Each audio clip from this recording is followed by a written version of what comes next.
Well, with that long-awaited flick of the pen, President Biden gave tens of millions of Americans a new lease on life by canceling significant amounts of student debt.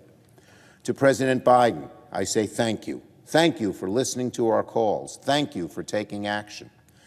The President's decision will make it easier for millions of Americans to finally pursue their own American dream. Whether that means making that down payment on a house or buying that new car, opening a business, or saving for retirement. It'll help close the racial wealth gap that still holds far too many Americans back. And most of all, it's going to make our economy stronger. Now, over the past few weeks, we've heard a lot of fake outrage from Republicans, saying that canceling student debt is nothing more than a giveaway to wealthy Americans.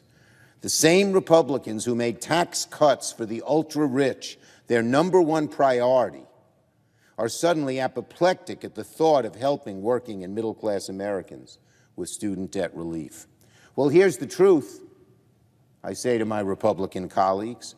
Among borrowers who are no longer in school, 90% of the debt canceled will go to those earning less than $75,000 a year.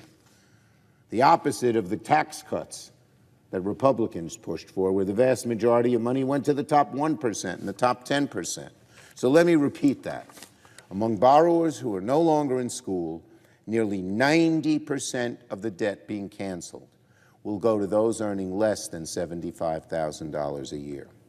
And let's not forget, a majority of student loans are held by people whose family have zero net worth. Zero.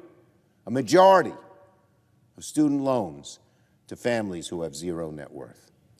That's why the greatest help will go to those with the greatest need. Pell Grant recipients, which for the most part come from families making under $60,000 a year, will have up to $20,000 of their debt canceled. So rather than helping the privileged few, canceling student debt is going to lift up Americans from all walks of life. Students of color, poor Americans, children of immigrants, working and middle-class families struggling to either get to the middle class or stay there.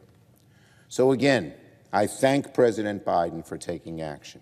And I also want to thank champions like Senator Warren, who's been such a great partner in this activity, Senator Warnock, Representative Presley, who joined with me in calling for the President to take this step. They have all been great partners in the effort, and I'm glad our efforts finally began to pay off.